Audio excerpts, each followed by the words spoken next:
Assalamualaikum warahmatullahi wabarakatuh.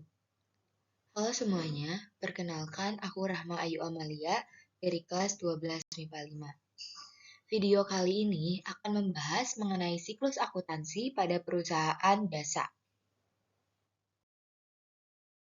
Apa sih yang dimaksud dengan perusahaan jasa? Perusahaan jasa adalah jenis perusahaan yang bergerak di bidang penyediaan jasa atau layanan kepada masyarakat ataupun pelanggannya. Jasa yang ditawarkan oleh perusahaan jasa dapat berupa jasa profesional, jasa teknis, jasa keuangan, jasa konsultasi, dan sebagainya. Pengertian dari siklus akuntansi adalah serangkaian proses yang dilakukan oleh perusahaan untuk mencatat, mengklasifikasikan, dan melaporkan transaksi keuangan. Pada perusahaan jasa, siklus akuntansi meliputi beberapa tahapan utama. Selanjutnya, pembahasan mengenai tahap-tahap siklus akuntansi pada perusahaan jasa. Yang pertama, mengidentifikasi dan menganalisis transaksi yang terjadi selama periode tertentu. Khususnya, semua transaksi yang menyebabkan perubahan posisi keuangan perusahaan dan bisa dinilai ke dalam unit moneter secara objektif. Misalnya, nota pembelian, kwitansi penjualan, dan lain-lain. Kita menggunakan persamaan dasar akuntansi untuk menganalisisnya, yaitu aktiva sama dengan pasiva atau harta sama dengan hutang ditambah modal. Tahapan kedua yaitu mencatat transaksi ke dalam jurnal.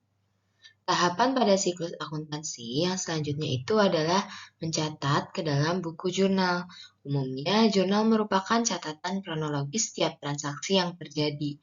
Seorang akuntan harus mencatat semua transaksi keuangan secara detail dan cermat dalam jurnal umum berdasarkan data atau bukti yang sudah terkumpul. Setelah kita membuat analisisnya, selanjutnya kita masukkan ke jurnal umum berupa tanggal, keterangan, ref, debit, dan kreditnya. Tetapi ref jangan diisi dulu sebelum kita mempostingnya ke buku besar.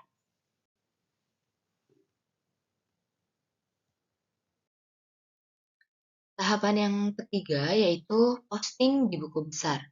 Buku besar berisi kumpulan rekening-rekening pembukuan yang digunakan untuk mencatat informasi tentang aktiva yang terkait. Orang akuntan perlu menggolongkan transaksi-transaksi keuangan berdasarkan jenis, tanggal, nomor, hingga nama akun tersebut.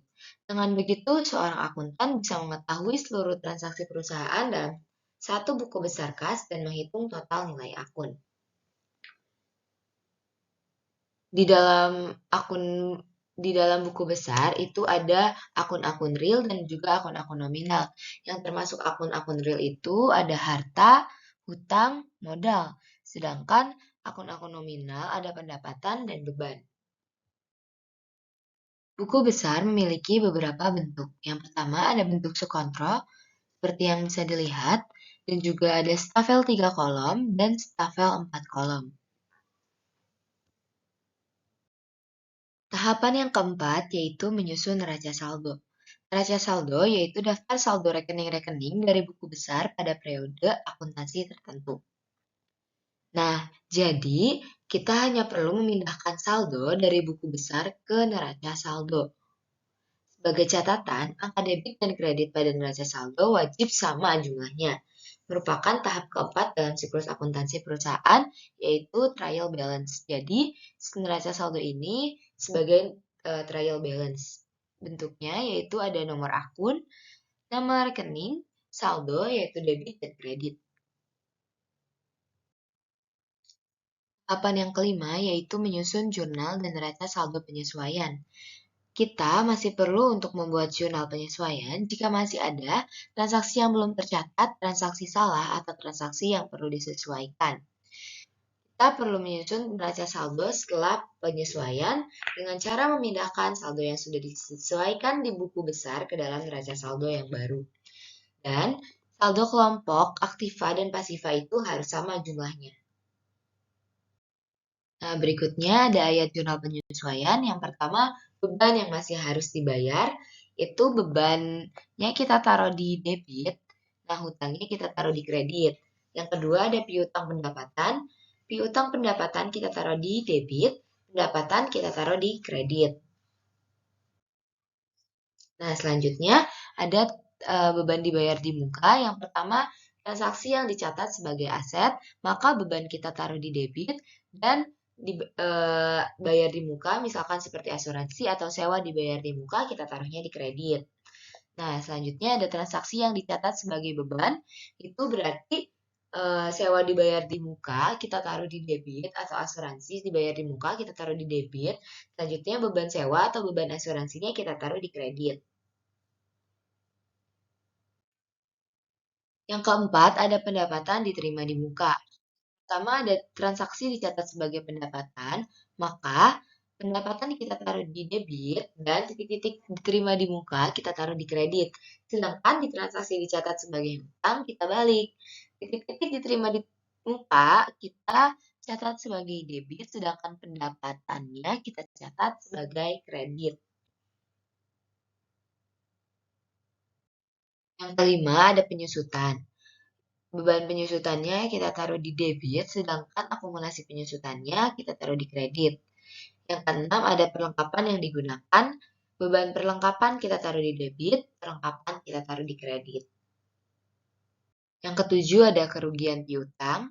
Beban piutang tak tertagih itu di debit, cadangan piutang tak tertagih itu di kredit.